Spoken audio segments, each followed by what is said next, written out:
Today I'm be showing you the build that you can use for the Necro to get the mount trophy for beating the world boss at level 20.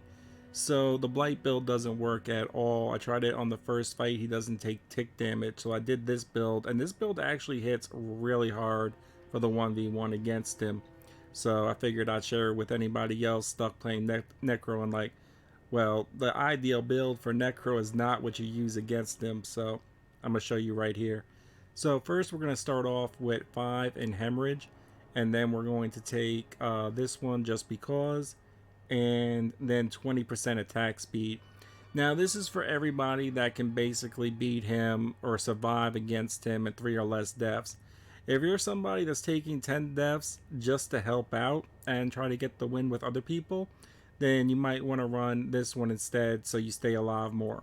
But if you're good and you can dodge his attacks, definitely take that 20%.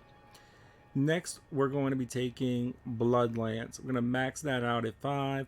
This one really doesn't matter. It doesn't matter at all. Then we're going to be taking this, so we get 15% attack speed after the first hit, and it reduces the cost down to 12, so we can really spam this in between his attacks. So next, we're going to be taking 3 in Death's Embrace for 6% more damage and 9% less damage to us. So if you have 1700 plus armor, or just about 1700, you can actually survive one of his hits if it's not the one where he puts 2 arms in the ground, or it's not the one where he does the wave.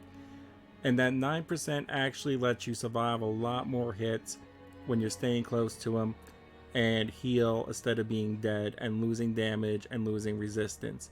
So I could have went with the 15% extra damage at the additional essence cost, but I chose to split the difference for a little bit of defense. But if you do want, you can take the one here, and you wouldn't actually be able to take 3, you'd be able to take 2. So you could take 10% extra damage. So I only lost 4% damage. I get my abilities for less essence, and I get 9% resistance. That's why I went with that. And lastly, because we only got 20 levels, we're going to take 1 in Gruesome Meddling so we can get 18% increased damage on those hits. Now, skeletons are completely pointless. You're never going to be able to summon them. So he can become vulnerable. Hopefully somebody out there is making him vulnerable. So we're going to bet on that. And we're going to be taking 15% increased damage to vulnerable enemies. Now for this one, we're just going to take the 5% increased critical hit chance. And just to show you a couple of things that you want.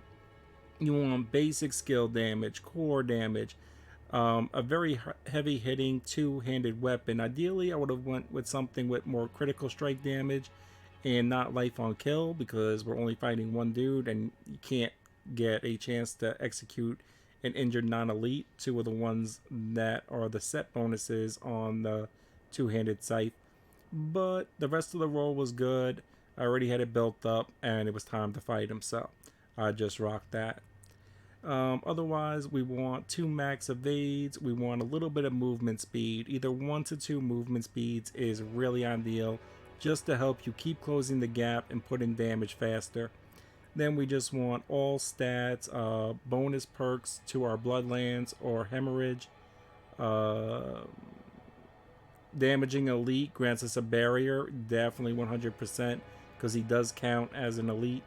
This was off a Sorcerer. It's actually really good for him to help finish him off. I was getting a lot of crits at the end with that 17% bonus, but you're probably not going to get that one playing Necro. And another really big one is damage to close enemies. That is another one that is really nice on him, besides like critical strike chance. And that's basically what you want as a level 20 Necro for that boss fight to get your mount trophy. If you liked the video, leave a like, comment, share. It helps others find the video. I hope this helped.